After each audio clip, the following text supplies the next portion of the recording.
Hello and welcome back to another episode of the Turnover Podcast. I am your host, Ryan Skelton, with your other host, Mr. Casey Teten. How are we doing today? Doing good, man. Living the dream. Episode 4. We've made it 4 episodes. Wow. Wow. Been a month, huh? Been a month. Kind of a weird spot in the NBA. We're waiting for the season to end. We got 3 games left.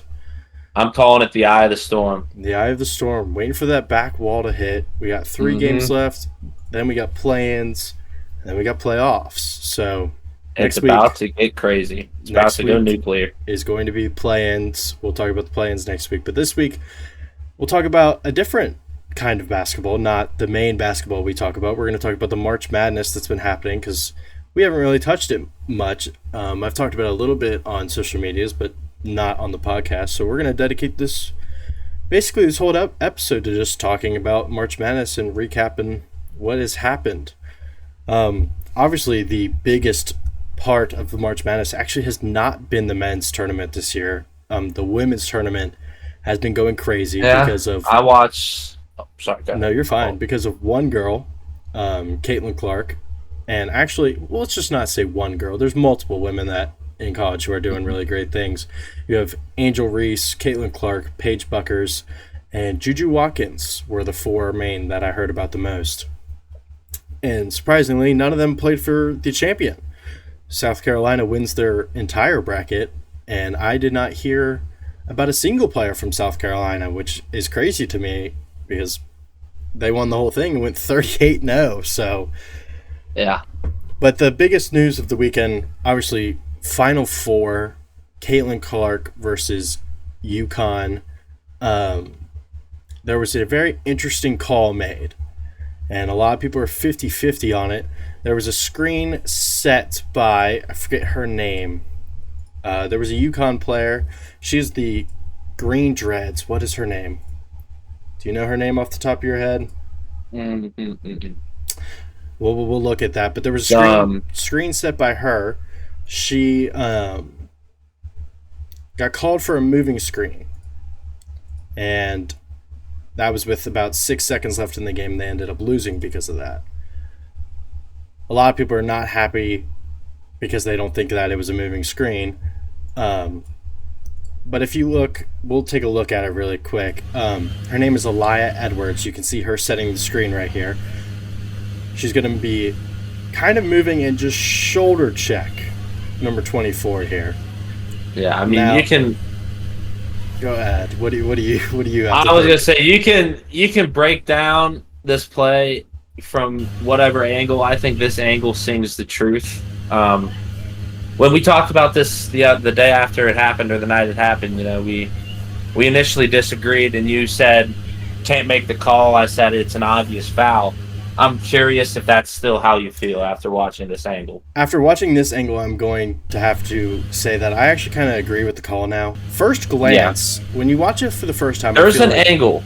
There's an angle out there from the top of the key that it looks like a clean pick set, and it just... On national TV, it looked clean first watch. It did, yeah. It didn't look that bad live either. So, my initial reaction was... props to the referee for making a good call. It was a good call. It was a great call, and I hate this narrative that we let the players decide the game or whatever horse shit they're spewing on Twitter. The players did decide the game.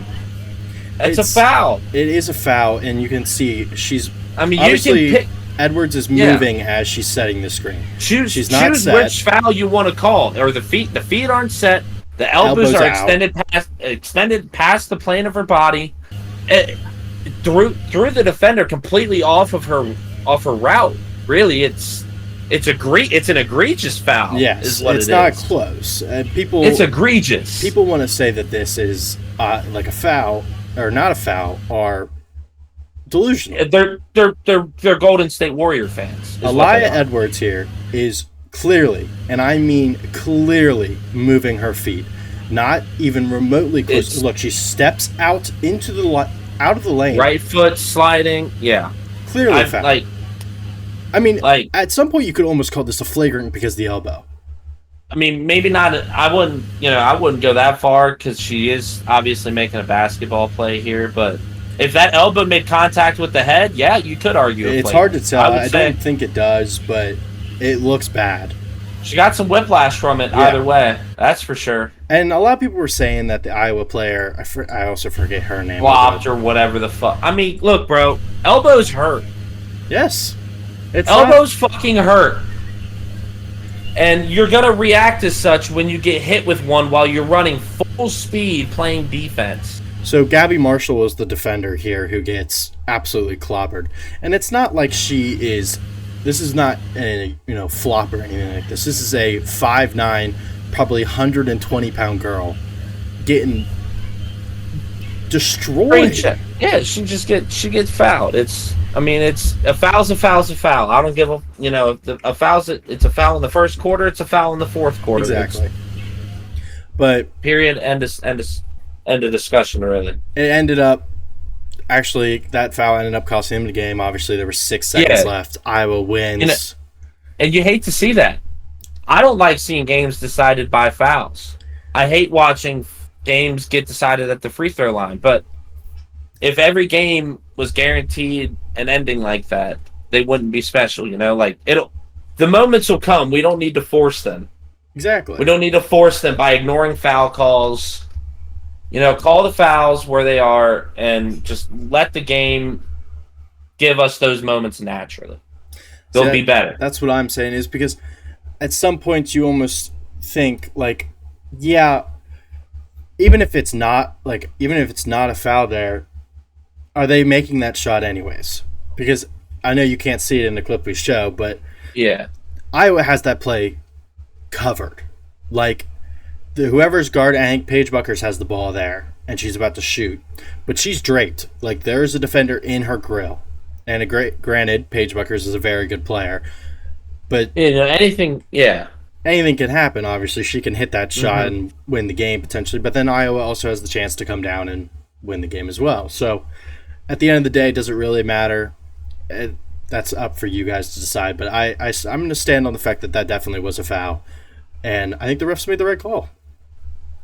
Yeah, but Iowa, for sure. I think the refs made a great call. I thought the refs should have received maybe a nod, some appraisal, something. Well, that's always how it is with referees. We love professional sports. Yeah, maybe that's why it's so hard to find good refs. It's a job you can't do well enough ever. No, people will always be mad no matter what you do. Now, we can acknowledge that the refs have been worse across all sports. Oh, of course. You can watch the men's side of the tournament. But continuing, obviously, Iowa wins. Goes to the championship against South Carolina, who was 37-0. And South Carolina ends up winning against everyone's fan favorite Iowa Hawkeyes and Caitlin Clark. But I don't know if you watched any of that game. I watched a decent amount of it, but it was good. Iowa came out strong. I think Caitlin had 12 points in the first quarter or something like that. She was killing it, shooting it from the logo, and then they just started locking her up. That's what happens when you run into those super team South Carolina women's basketball teams. There's a reason they're 37-0 and now 38-0. South Carolina wins. And there was an interesting thing that also came out. I want to transition to this a little bit here. Caitlin Clark has been receiving a lot of hate to the point where even Dave Portnoy is saying something, which that's a lot of people are hearing about it. And if you get the head of Barstool Sports saying something about it, a lot of things happening. Caitlin Clark is doing ridiculous things for women's basketball. If you asked me 3 or 4 years ago to name one college women's basketball player, I couldn't do it. I can name 4 off the top of my head now. Now, that's not really a flex, obviously, but it's better than it was. I can name more women's college basketball players than I really can men. You asked me to name more women's college players than women's pro players. That's true. That's exactly the same thing for me. I know the only reason I know Diana Taurasi's name is because of what we're going to talk about next here in a second, is because she's a yapper. Yeah. I know Sue Bird because her last name's the same as Larry Bird. That's the only reason I know who these people are. Not even any familial connection, I don't think. It's just the name. It's just the name. Like, I can't tell you, and I know, what's her name? See, I can't even remember. What's the girl's name that got caught in Russia? That's not. Oh, she was. See, that was like, the biggest Brittany news. Griner. Brittany Griner. That was the biggest She wasn't news. like. I think she had like a solid prime, but like not like any. Like, I think she was just good because she was bigger than everyone. I don't really know. Maybe I don't know, but I know her because she can dunk. I know the videos of her saying she could beat Boogie Cousins were pretty funny. Oh, we're not getting into that. That is a ridiculous take. But yeah, the only reason I know any of the WNBA players before these girls is because they're doing some stupid shit. You know? Yeah. Like, I know Sue Bird because of her last name. And I know Brittany Griner because she got arrested in Russia. That's it. And now we know Diana Taurasi because she, on Scott Van Pelt's show, her and Sue Bird actually have a like Manning cast kind of thing for women's basketball, where they sit there and watch the games together and talk about it. Wow. They watch of course they have them. Existed. Yeah, they have them on the UConn Iowa game. Mm-hmm. And both of these girls are women, I guess. Both of these women are former UConn alumni. So they both went to UConn, both went to the WNBA. So obviously, you're watching Iowa versus UConn. They're going to have a little bit of bias. Right. They obviously hated the foul call on the moving screen. But after the game, Scott Van Pelt asked Diana Taurasi about the girls in college who are going to end up in the WNBA. And basically asks her if she's like if she could give them one message, what would it be? And Diana says, reality is coming. You're talking shit to the girls who are making you money. Your paycheck is going to go up because of Caitlin Clark.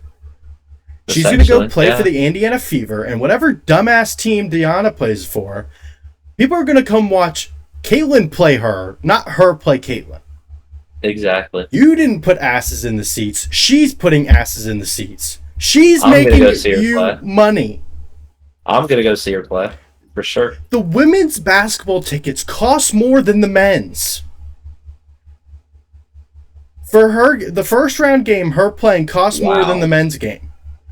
You meant for the like to go see her play. Yes, I was just kidding. They're going to cost more than the Pacers. Really? No. Because Halliburton's I mean, they might get up there. If I'm the Indiana Fever, I'm upcharging the fuck out of those tickets. I'd have to see how the tickets sell at first, but that's the thing. I would pay money. It's the hating on this girl when she is going to make you money. And it's not just Caitlin Clark, it's Paige Buckers, it's Juju Watkins, it's all of these girls, Angel Reese, all these girls with the big personalities who people know their name. Nobody knows you, Diana. Your family knows you. Some hardcore WNBA fans probably know you, and UConn fans probably know you. I didn't know your name until 3 days ago.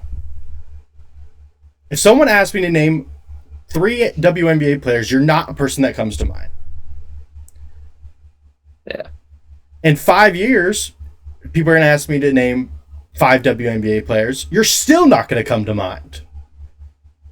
So hating on this girl who's going to make you money in the long run, and not just make you money, make everyone around you money, and maybe actually get you some household nameability, you know? Maybe I actually will know your name because Caitlin Clark. Why not have to work another job in the offseason? Exactly. Hey, maybe you can shut down your silly ass show and just play ball. Like, hating on Caitlin Clark for being good is ridiculous. And of course, it always comes back to this idea that she is only getting talked about because it's a white girl. Oh my God, yeah. I've seen this crap too, This conversation, it always comes back to race for some reason. I don't understand. We're playing basketball. What? She's a white girl. Who cares? Hey, man. It's I mean, in the... Like... The two of the top 5 players in the league right now are white. Like, there are white guys in the NBA. Shit? You don't see any of the black NBA players talking shit about Luka and Jokic. But they're European, but like it doesn't matter. It doesn't fucking matter. Like, And you don't see the LeBron longer and we JJ talk- Redick yeah. going on their podcast and talking Wow. shit about Luka and Jokic because, the white guys are getting MVP votes because they're white. No. Perkins. It's because Luka's busting everyone's ass. Right, like Luka didn't jump Shea in the MVP voting because he's white. No. He jumped him because the Mavericks are on a fucking tear right now. Exactly. And he's playing some of the best offense and the best defense of his career. It's honestly ridiculous to talk about why Caitlin Clark... If Caitlin Clark was black, she'd be just as famous. It is simply the fact that she can pull from anywhere on the court. Angel Reese is just as famous. Well, maybe not just as famous, but she's up but there. Angel Reese, the only reason people don't... And it's always... People don't like Angel Reese because she's black. That's not what it is. It's because she tries to play the villain.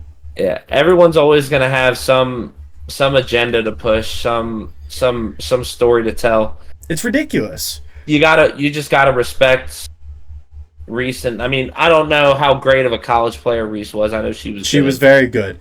She. I know she's gonna be a pro basketball player. Yes, she will be probably. I think she's probably a top 5 pick, but she's very not a dominant. Like inside. Not a personal fan of the like crybaby, See, that's victim the thing. role she adopted after losing.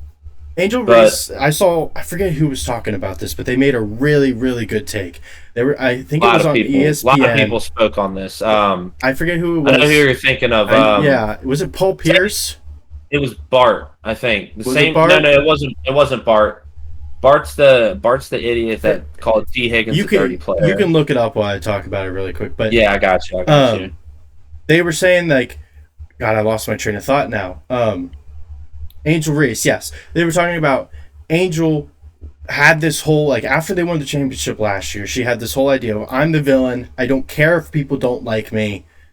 Like, I want to be this person that everyone doesn't like, and I'm going to win anyway. She wanted to be, the Tom Brady of women's basketball. Everyone fucking hated Tom Brady when he played in the NFL because he won everything, and he was a douchebag about it. But now... Yeah.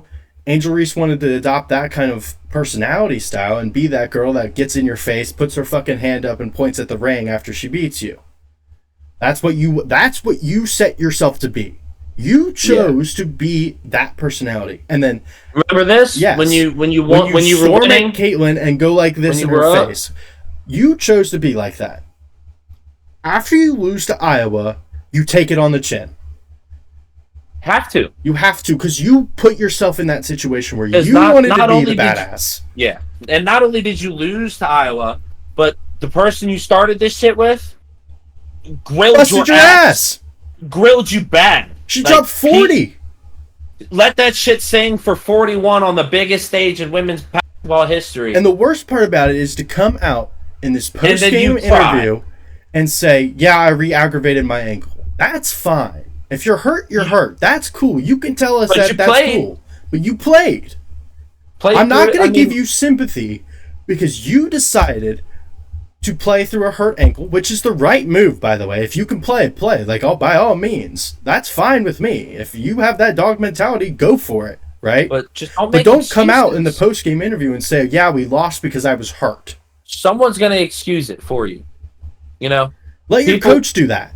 That's what coaches someone are will for. Someone will talk about it for you. Yeah, that's not your job. Don't come out. I mean, and then she comes out and she starts crying about online abuse, about all this other stuff, which is terrible. Obviously, like, if she's actually getting these hate comments, then yes. But when you're at this stage, at this level, LeBron doesn't cry about his haters. No, LeBron has more haters than any of them.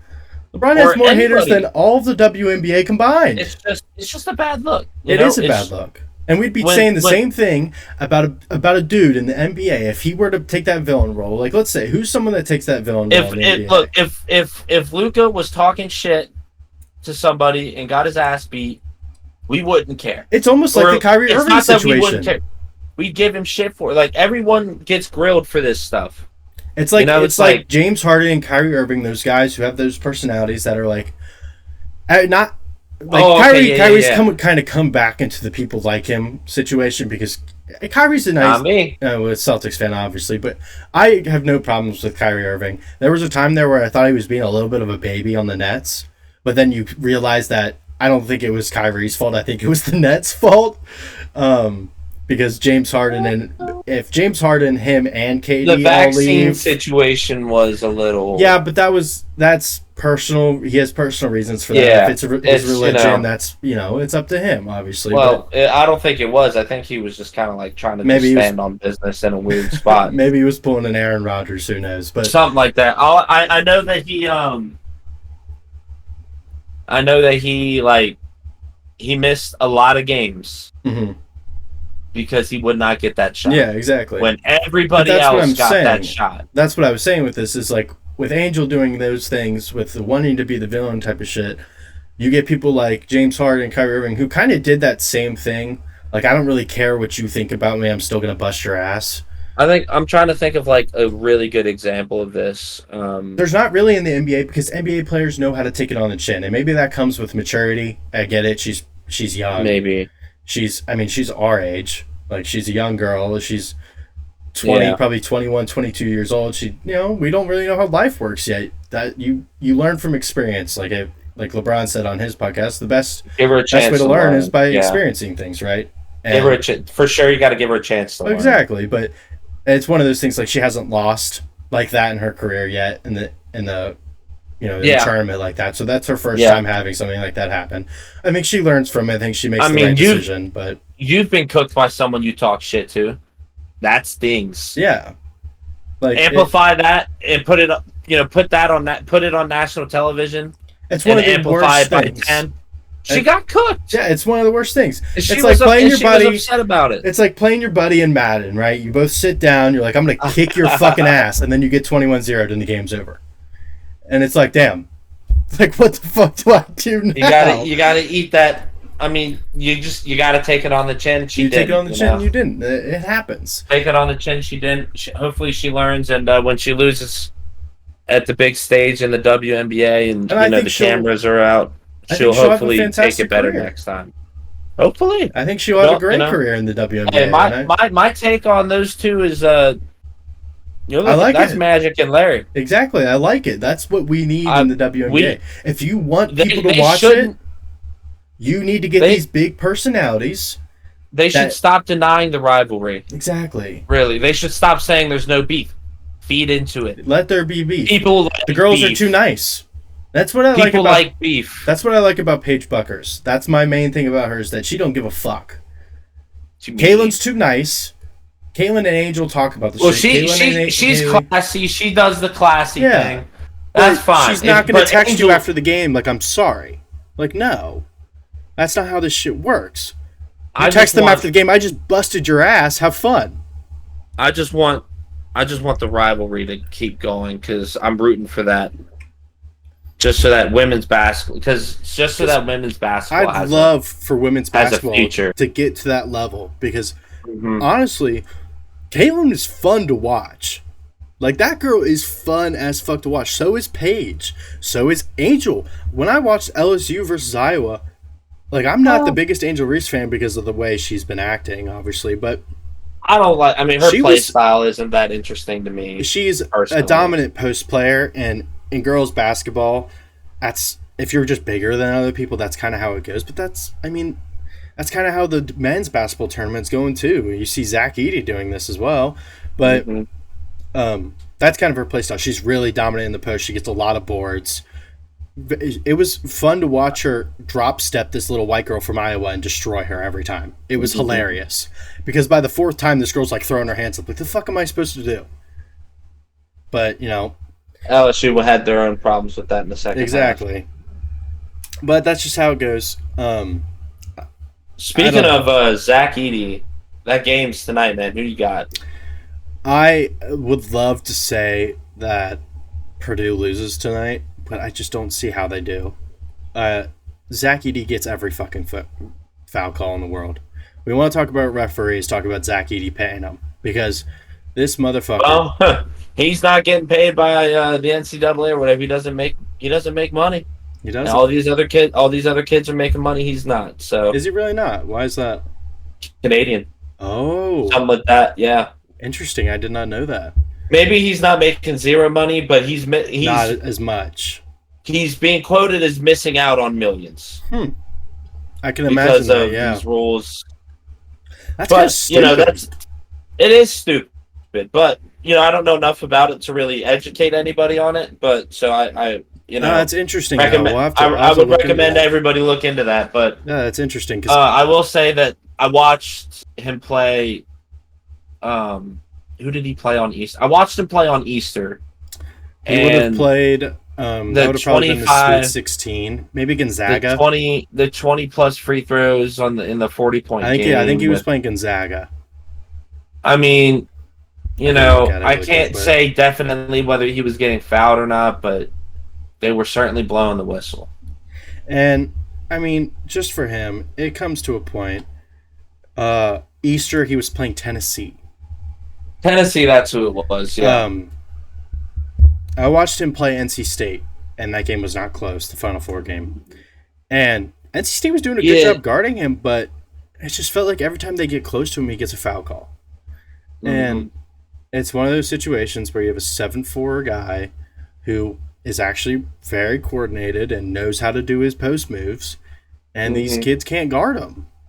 He doesn't have quick footwork, but he has very smooth and it's good enough, very practiced. It's good enough. He's got a very good up and under move, and he's got a really good post hook. Exactly, and that's all he needs. He's 7'4". The only other guy, there have been no guys in the entire tournament that have been able to hang with him. And I thought maybe DJ Burns was going to be the first guy to actually do it, considering he's got that big old body on him. Right. But yeah. He got into foul trouble early, and that was it. That was cooked. DJ Burns had 3 fouls going into the second half, and it's not like the NBA. You only get 5. So at that point, it was just kind of cooked for NC State. And now we have Purdue versus UConn. UConn was never not making the championship. There was no doubt in my mind. UConn by far the best team on that side of the bracket. And it wasn't. And since NC State lost, I've just kind of been, or UNC lost, I've just been. Yeah, and then UNC lost. They lost to Alabama, correct? UNC. They lost to Bama, who then obviously lost to UConn the other night. But UConn's been on a tear. Donovan Clingan versus Zach Edey should be fun to watch. That's a 7'3" versus 7'4". That might be the hardest matchup Zach Edey's had this entire tournament. It should be fun. I think I'm going to take UConn to win. Hide your children if Purdue wins, because Zach Edey's getting on the mic saying, "Motherfuck this, fuck that. We're the fucking champs." He's basically gonna, see how many times he can get the word "fuck" off before they take the mic away from him. Exactly. It's kind of crazy the turnaround Purdue's had, though. Last year they lost to a 16 seed, FDU. And then to turn it around, Purdue did? Yeah, they lost to Fairleigh Dickinson last year. That wasn't last year, was it? Yes, it was. Lost to a 16 seed last year. Yep. I thought Zach Edey was in the playoffs, or it was like they played. They lost to Fairleigh Dickinson. Because that's the whole story this year, is that Purdue lost to the 16 seed last year, and now they've come back and gone to the championship. And that just shows the talent of a coach, being able to turn their players' heads around after such a ridiculous loss like that. You said that was last year. That was the second time it ever happened, right? That a 1 seed lost to a 16 seed happened a few years ago, right? Okay, because I was thinking maybe we mixed it up, but no, that was definitely last year, and it's the second time it's ever happened. There was another small school that beat Virginia that first time. I forget who that was. If you could look at that for me as well. Who beat Virginia when Virginia was the 1 seed? UMBC. Never mind. Don't have to look at it. UMBC beat them. And I remember that happening. I thought that was crazy. And then FDU beat Purdue, and I thought that was hilarious. Yeah, because the year before, I think they lost to a 15 seed the year before. And then they come back the next year and lose to a 16 seed. To go from losing to a 15 to a 16 to now being in the championship and potentially winning it, what a turnaround from a coach. Just getting his players' heads in the right direction. Zach Edey, I just don't really see him taking that step at the next level. I mean, I'll start with my point about his help defense and that it's non-existent. Brother doesn't move his feet on defense. I mean, it's amazing he doesn't rack up fouls on defense, just the way that he plays so standstill. Mm-hmm. If he got more involved on help defense, he would certainly foul out of games. I agree. Because he's not particularly quick on his feet, and he doesn't have those defensive instincts. Now you can learn those, but the question is, can you get the time on the court to learn it? Exactly. And I don't think he's going to be able to buy himself the time on the court. I don't either. It doesn't seem like his offense will transition very well. He relies a lot on his size, and obviously his size is not going to help him much. There's just not a lot of there's low post play in the NBA, but it's coming from mismatches. And we did say the same thing about Wemby. Worried about his size, obviously being a little skinnier, and he's done perfectly fine.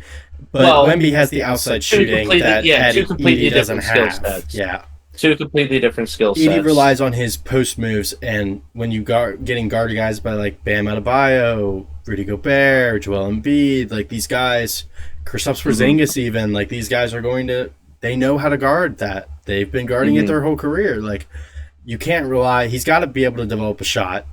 He needs to be able to hit at least the mid-range jump shot. I'm not saying that he has to hit a three. Like he doesn't have to hit threes, but you need to be able to turn around, get into that 3-point stance, and make a move out of it. Like you can't just rely on your post moves because Embiid's going to shut that down. Wemby would shut that down. Like it's not going to be easy for him to transition his offense over, but he could do it.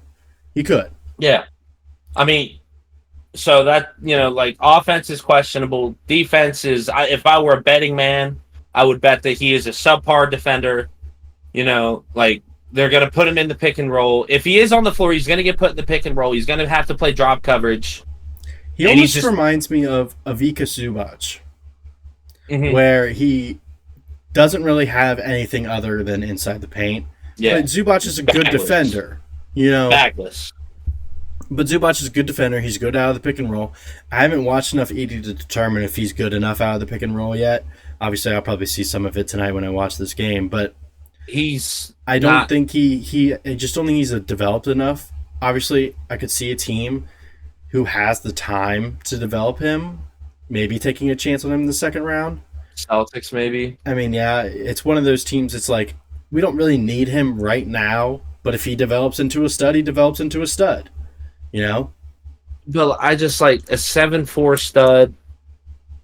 There's just not a lot of that getting drawn up in the NBA right now. But with Embiid and Jokic being pretty much unanimous best two players in the NBA when they're both playing and healthy, with Wembanyama taking this league by storm so quickly, how long before it's a center's league again?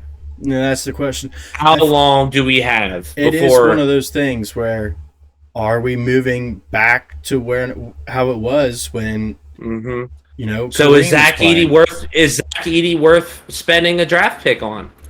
I think because you can develop this guy to contend with some of these bigger players. You could teach a guy like Zach Edey to defend Jokic. You could teach a guy like Zach. You can't teach him to defend Wembanyama. Because unfortunately, you're going to need a 7'4" guy who can move like that to guard him. But I mean, he's not useless. No, you can teach him, and he can adapt. He's obviously got something. Scoring 40 points in a March Madness game is not nothing. No. So give him. I want to give him his flowers still, but like I said, if I were a betting man, you're not going to hear his name after a couple years. My bets. The only way I could see him is if he goes to a team that's really good at developing. I think a great spot for him would be Miami.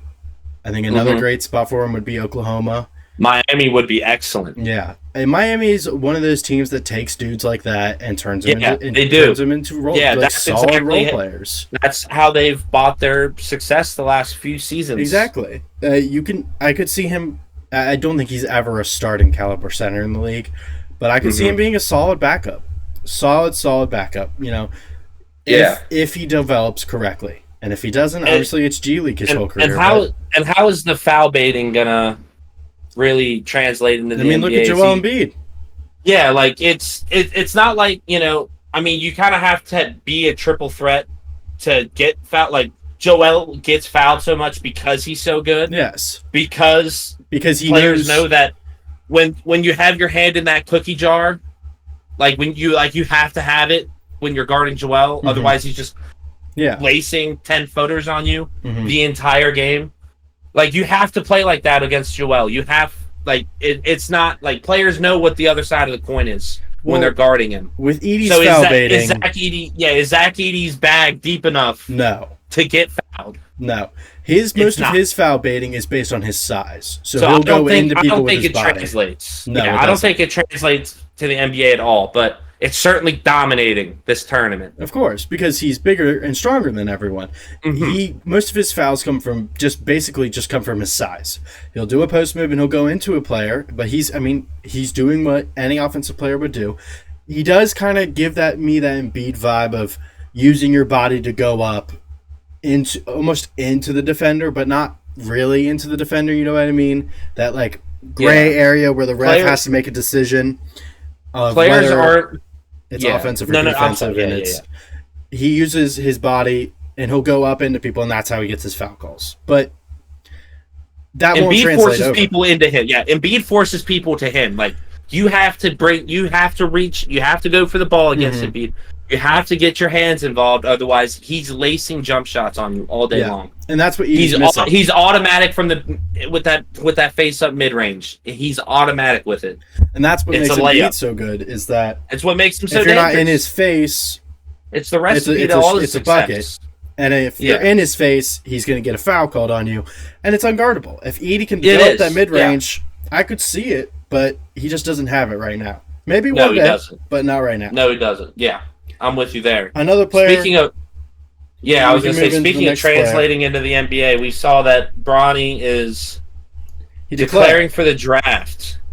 He declared How do you feel about that? As well as entering the transfer portal, which is interesting. Because I like the transfer portal, but I think you have to be insane to think that the league is a great idea for him right now. And you start to wonder, maybe LeBron's having an effect on this. I understand the transfer. I think a lot of people understand the transfer portal. I think that was expected anyways. Entering the draft is interesting, because you see a lot of players do this, where they enter the draft just to see where they're at. You know what I mean? Just to get. But they're not hiring agents, right? That's the thing. So if you hire Bronny an agent, is not hiring an agent. Back. So yes, well, you don't really need to hire an agent. You can just call Rich Paul. Well, it's actually different now. I wonder if it's different now with NIL. Now, you might be able to hire an agent now and still go back because of the whole NIL thing. Because I think that was the main reason you couldn't hire an agent, is because the second you hire an agent, you're considered a pro and you're getting paid, so you can't come back. Gotcha. But I think you can do that now because they're already getting paid. Like, Bronny's a millionaire. Like, no doubt. Yeah. But that's definitely going to be something we got to look into and figure out. But a lot of players used to do this, where they would enter the draft just to see where they're at. You know, like never actually going to. If they get drafted, they probably won't even. They'll probably just opt out. Like, if the guy's like, "Hey, I might draft you in the second round," a lot of players would be like, "I don't want that. I'm going back." I wonder if this is a thing where Bronny's going to see what the scouts have to say to him. Like, what does he need to work on, and then transfer to a school that believes in him and gives him, because USC was bad and they didn't develop. It just was a bad situation in USC, and I'm wondering if he's willing to go to a different school, work on what he needs to work on, and then enter next year. Well, I would say that if he doesn't, if he goes to the NBA now, I would question if his long-term goal is to be an NBA player. Yes, exactly. Because I think that if you go to the league right now, it's about playing a season of pro basketball with your dad, and it's about even that is LeBron. Something like that. LeBron has a player option at the end of this year, so that's very possible that LeBron's going to opt out, play wherever Bronny gets drafted, and then that's LeBron's last year. The other side of this coin I could see is that Bronny goes back for another year. LeBron accepts his option, plays one more year with the Lakers with the idea that, hey, maybe this is our year now. I think that's the play for everybody. I think that'd be the smart move. I think Bronny should take this next year in college. I think LeBron should play this next year in LA. And then you meet up. Yeah.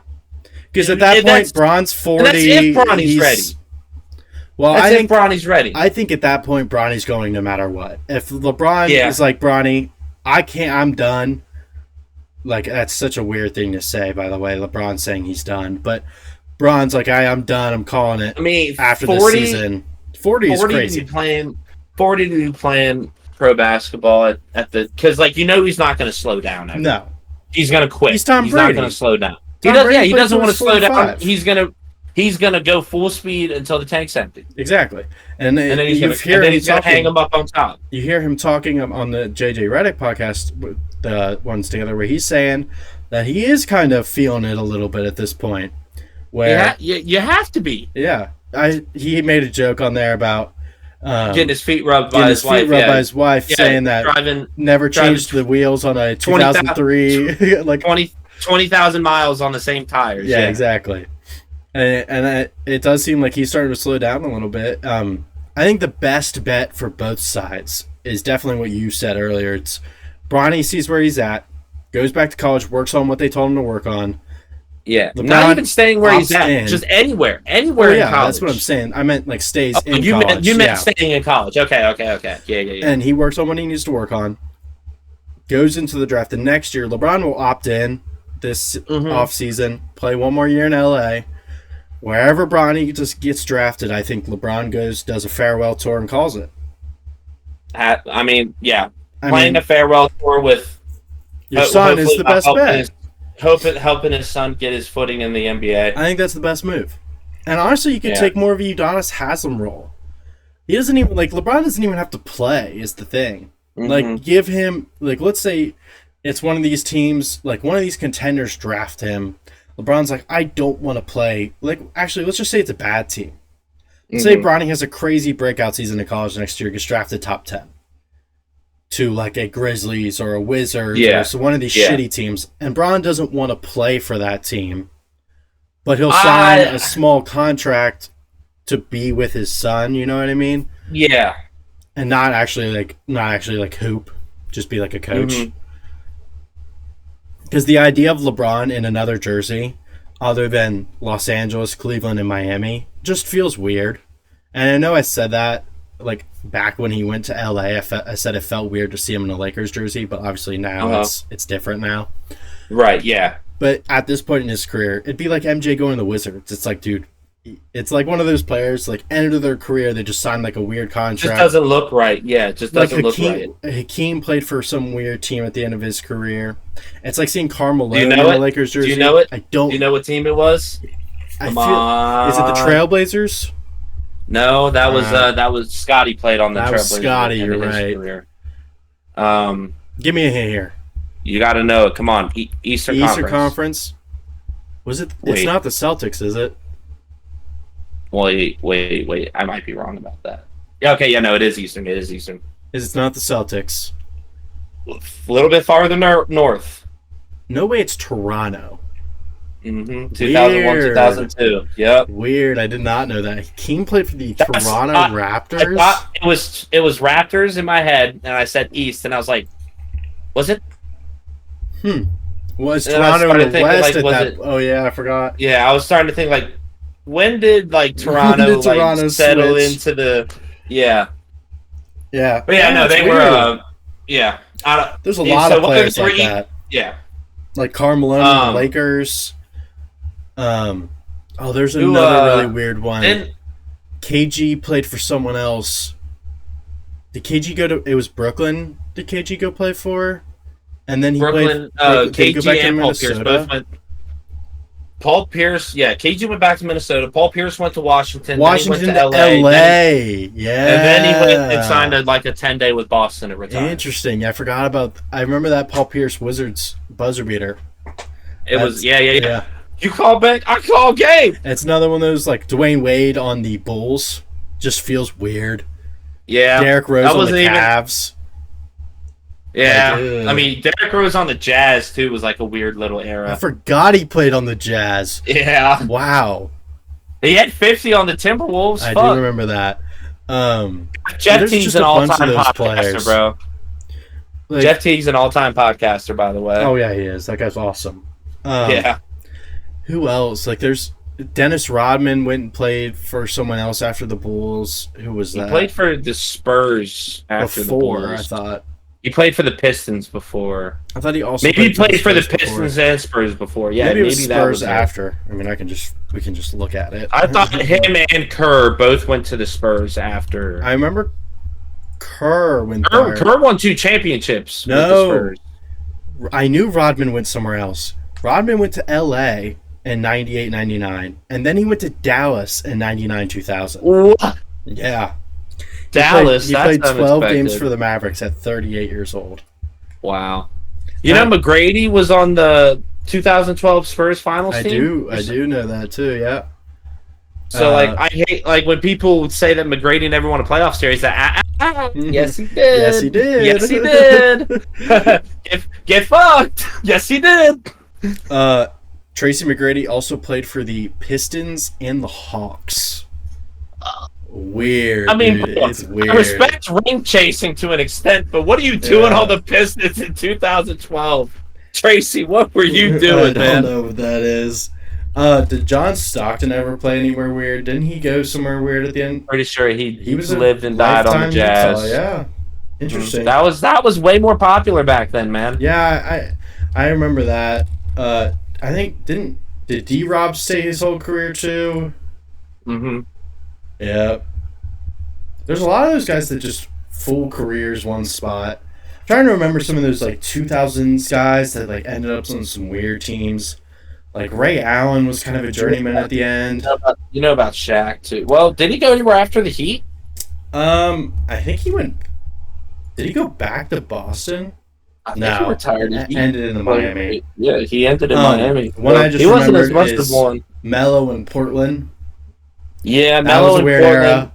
Melo and Russ just bounced around a lot. Russ on the Wizards. CP's bounced around a lot.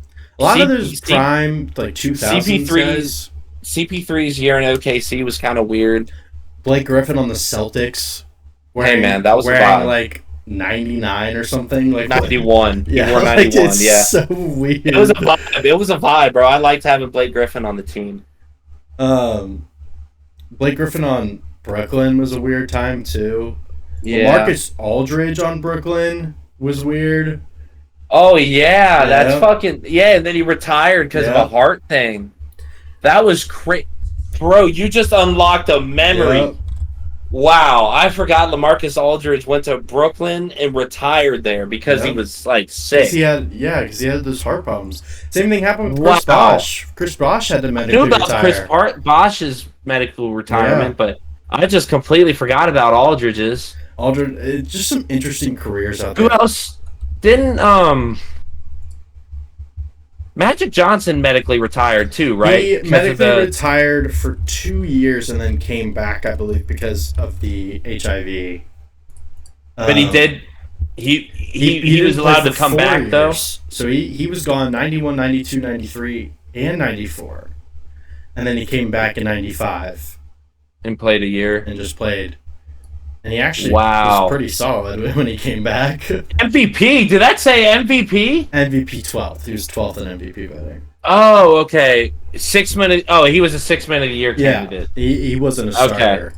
12th in MVP, 6 man, and 5th and 6th man of the year does not check Interesting, out. right?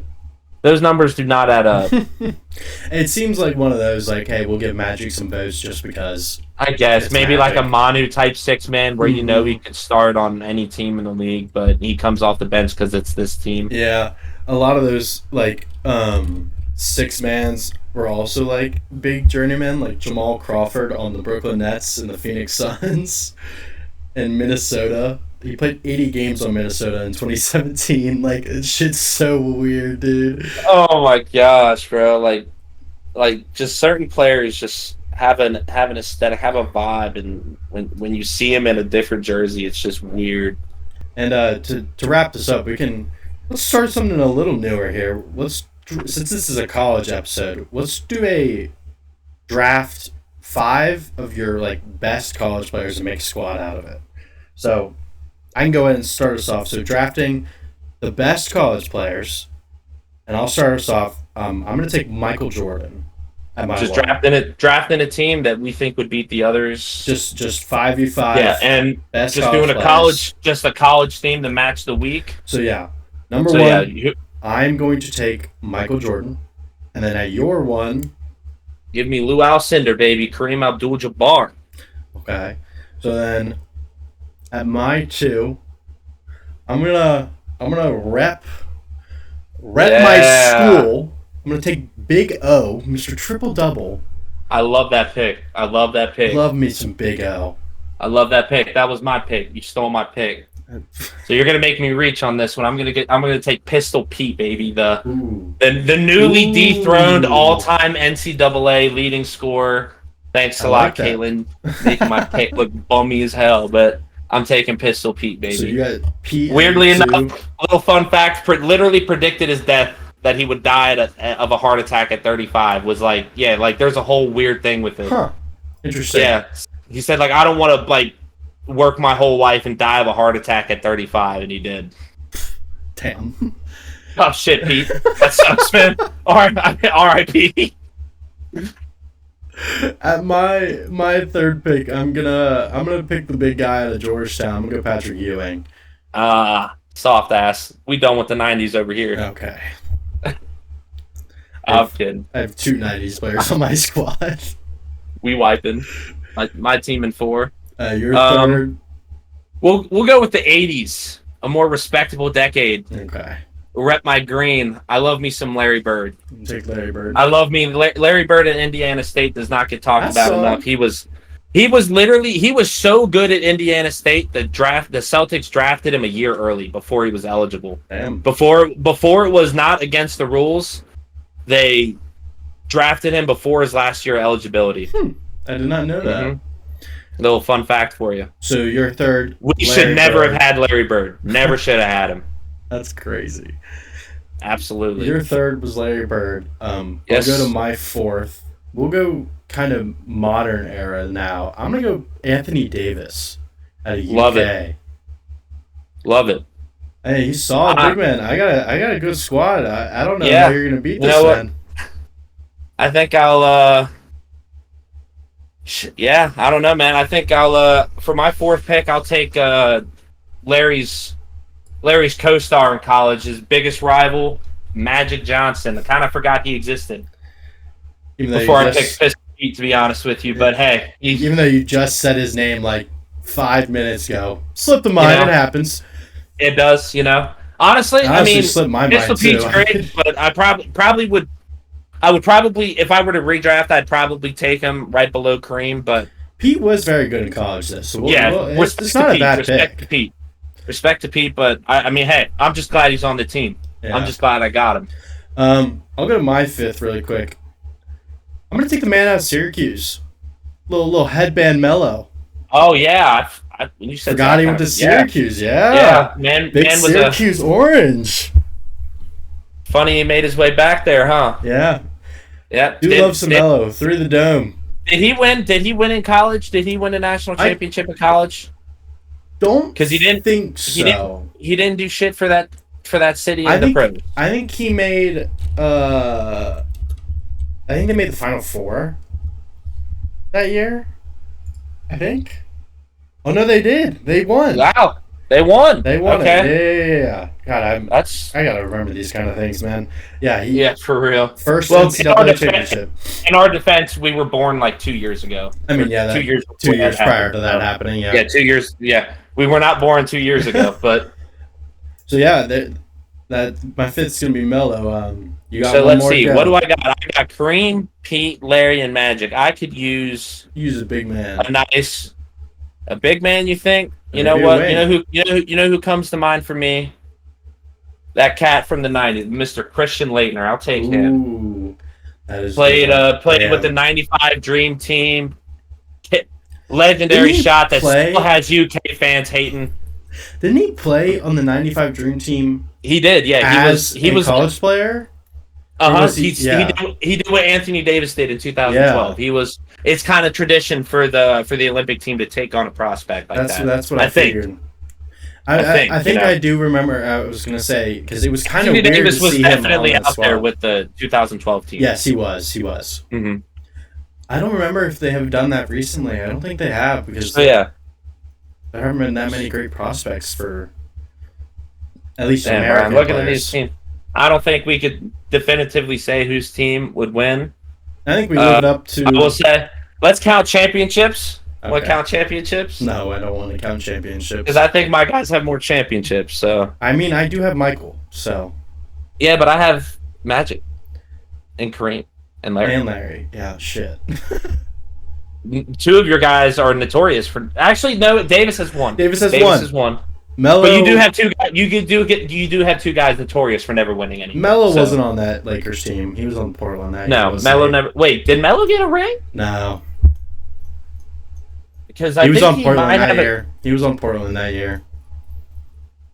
I'm pretty sure. All right, real quick, to end it, who's your best player to never win a ring? It's got to be probably Chris Paul. That's exactly who my player is as of right now. That's Chris Paul or Chris Paul. Kevin Durant hasn't won a real wing. I mean, Melo is definitely up there. I'm a little like not. I was Dwight Howard. I was going. I know that was Dwight Howard for a while. I know that like if you look at Melo's like all NBAs and like when you break him down like historically, he's in my opinion maybe a little overrated. But I don't think Stockton or Malone ever won one. Nope. Those are pretty good picks too. Hakeem won too, but yeah. I think Malone. If Malone didn't, we're just not going to talk about Karl Malone. I think that's probably just a good decision. Just human being. Yeah, let's just leave him out of the discussion. But John Stockton, though, that's a debate. What a dog! One of the most underrated. I would probably say John Stockton is one of the most underrated NBA players of all time. Ooh, that'd be a good bit for another episode. But another talk for a conversation for another day, my friend. We're not going to do it today. That is going to wrap up what we're going to talk about today. Nice little college basketball episode. Next week, we will be back with the play-ins and NBA playoffs. I cannot wait. Let's go! It's getting so tight. NBA's about to go nuclear! I'm so hyped. I am ready for it. We are ready for it. We will see you next week with the play-in episode, and then the week after with the playoffs episode. So, that's it from us for today. We will see you next time. Peace out, y'all.